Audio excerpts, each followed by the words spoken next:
Hey guys, what's going on? It's Nick from the Designs Academy, and today I'm bringing you guys the first in a series of tutorials talking about sort of the basics of Premiere.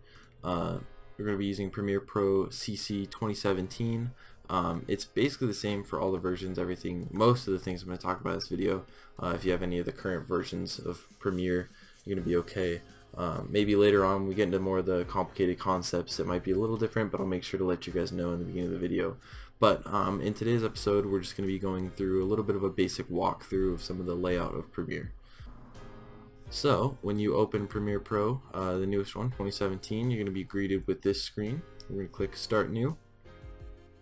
We're going to give it a title. So you're probably going to be able to hear my keyboard in this video. I apologize. I'm still working on the mic setup. It's still on my desk right now, so you're probably going to get a little residual noise from that. But we're just going to name this tutorial. And you can see on location, I don't want it on my C drive. I'm just going to save it just right on my desktop for now, since it's just a tutorial. Normally I would recommend putting everything into one folder. So we'll do that for this tutorial. So we'll do new folder, we'll do video, select that folder, and we'll make sure every asset and every file that is involving whatever video we're going to edit is going to go into this folder. And that just makes it easy to find everything later in case you need to. So we're going to click OK. And it's going to take a second to create a new project, and now we are in the window. And this looks like kind of a lot at first because Premiere Pro is it can be very in-depth. It can be used, you know, all the way from a beginner's editing standpoint all the way to like professional use. It's very diverse in what you can do with it. So there's quite a few things open here. So we're going to start out here in the bottom left. You can see project, tutorial, media browser, libraries, info, effects, a couple different tabs down here. And basically this is where your media for your project is going to be. And so right now you can see we don't have anything, but I've gone ahead and downloaded some stock footage. So let's go ahead and find that right here. And like I said before, we want to make sure that everything is in this video folder.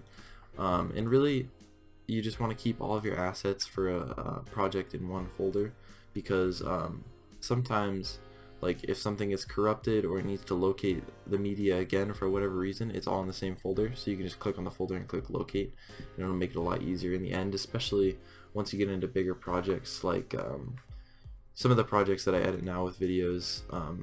You know, I'll have 200 video clips in the project, and so it just makes it easier later on to find everything you need if you have it all in the same folder. So now once we've got our footage in our folder with our Premiere file, which you can see right there, it's a project file, we're just going to drag it over, hover over the little icon in our taskbar, and you can just see if I put it over import media to start, it'll say copy, import the files, and there we go. We can see this bottom window kind of gives you a little scrubbing if you just move your mouse along it. That's pretty handy, just to check. A lot of times if you're filming a video for something, you'll have multiple takes of the same scene, so this is a really quick indication of if this is the right scene that you want. Now we're gonna go ahead and talk about this top left area for a second. So if we just double click this clip right here, it's gonna pull it into our preview window, which is this top left area. Now, as you can see, I have my quality of my preview window set to full. If you don't have as good of a computer, you may need to reduce this down. You can go down to like 1/2 or even lower, depending on the specs of your computer and what it can handle. I've got an i7 and 16 gigs of RAM, so it's gonna handle this just fine. And you can see that I can scrub along this timeline using the cursor, and I can view this entire 25-second clip. Now, the best way, in my opinion, to edit, and one of the cleaner ways to edit, especially when you're working on larger files, is called non-destructive editing, and that's basically what this preview window is used for. Not only can you get a bigger picture of what a video file in your project is, but you can actually grab clips out of the video and put them onto your timeline, which we're going to be talking about next. So in the bottom right corner of the screen and kind of all along the bottom, you're going to see your timeline, and you can see right now that it says timeline, and then in parentheses it says no sequences, and that's because Adobe Premiere Pro basically operates with a project. So we're in our project right now. It's called a tutorial. You can see it up here. But we don't have any sequences right now. And so what we want to do, click File, New, Sequence, and then it's going to pull up a little window that's asking us what settings we want to set for our sequence. So as you can see, most of the videos I shoot are on a DSLR, and they're at 1080p.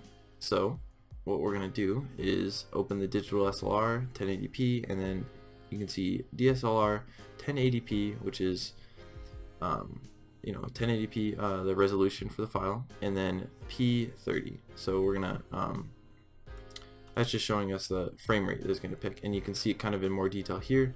So 1920 by 1080, 29.97 frames per second, and then a couple more things about our aspect ratio, our audio tracks, stuff like that. So we're going to click OK, and now we have a sequence. So now that we have a sequence created and we have our timeline open, we can scrub along it, and you can see the time's changing, but nothing is going because I don't have any videos on there yet. Basically, editing in Premiere is just grabbing videos, dragging them onto the timeline, and arranging them however you want. And non-destructive editing is basically, let's say I want from here and then to about here, and I want to use that clip. All I'm going to do is click I on my keyboard when I'm in the preview window where I want to start. I'm going to scrub over to where I want to end, click O for out. And basically what that's created is an in and an out point for this preview window. And so once I can just hold, click, and drag it onto my timeline, as you can see, it pulls out the in to out kind of set of film that I've indicated from the preview. And so basically, this entire clip is very nice looking, and you probably use this entire thing. But let's say right here, this is when, let's say if you're filming cars, for instance, this is when it would start being steady. So you click the in here, and then you want to use a shot until here, so you click out, and you can kind of just choose the perfect area inside of your preview window before it even enters your project. So now we've got the project, or the video clip, down into our timeline. We've got our video channel and our audio channel. It's going to be separated by this middle line. And now I'm just going to talk through a couple more of the kind of the layout of Premiere just for this beginning video, because I don't want to get too in depth on how to do too many things, because that's going to be other parts of the series. So once again, you can set your playback resolution for this is your preview window of your timeline. So we're at full again. You're going to see various controls over here. You can add a marker, which is basically just adding in an indication on the timeline, maybe somewhere where you want to cut in, somewhere where you want the video to end, a transition, something like that. Basically a bookmark for your timeline. We have mark in and mark out, same controls as over here. And then we've got some various playback controls. So start, stop, step forward 1 frame, step forward back 1 frame.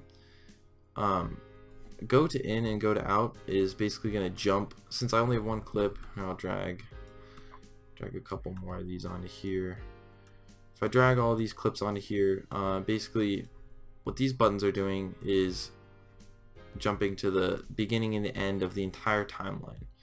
So we can see out of the 4 clips right here, we're at the beginning, we go to out, and that is out.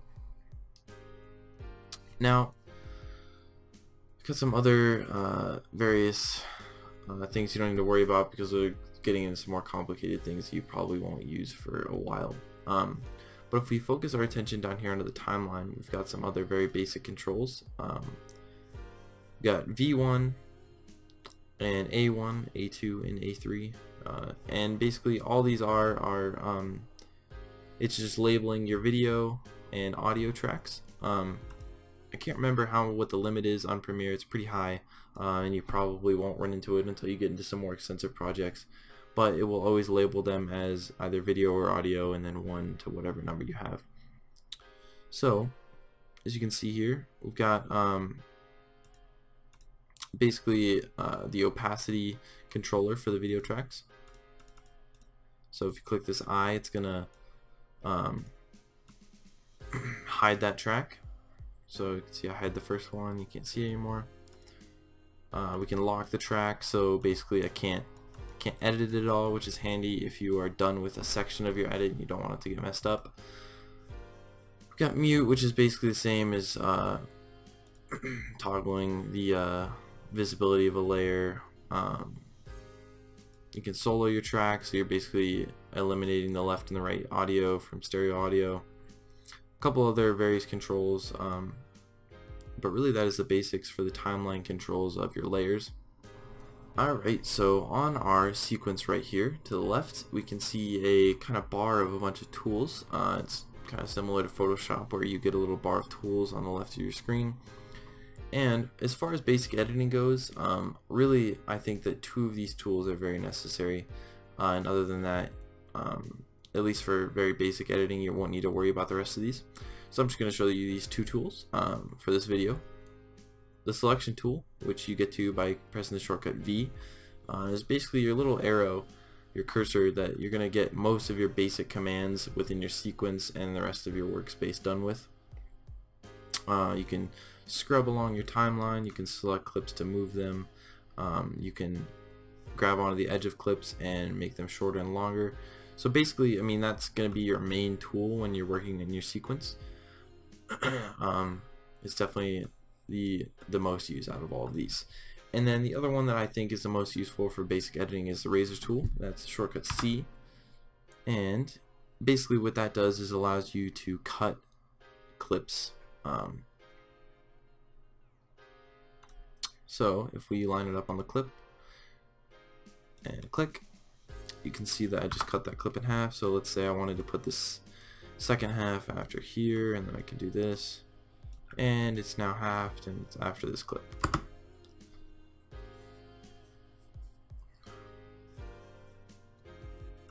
So that is the basic layout of Adobe Premiere Pro CC 2017. I didn't want to get too in-depth, I just kind of wanted to introduce you guys to the basic areas on Premiere, and as I go through the tutorials on this series, I'm going to be going more in-depth into certain sections.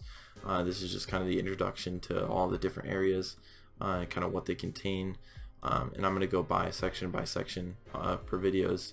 Like I'll have one on effects, you know, one on timeline tools, one on non-destructive editing, stuff like that, render settings.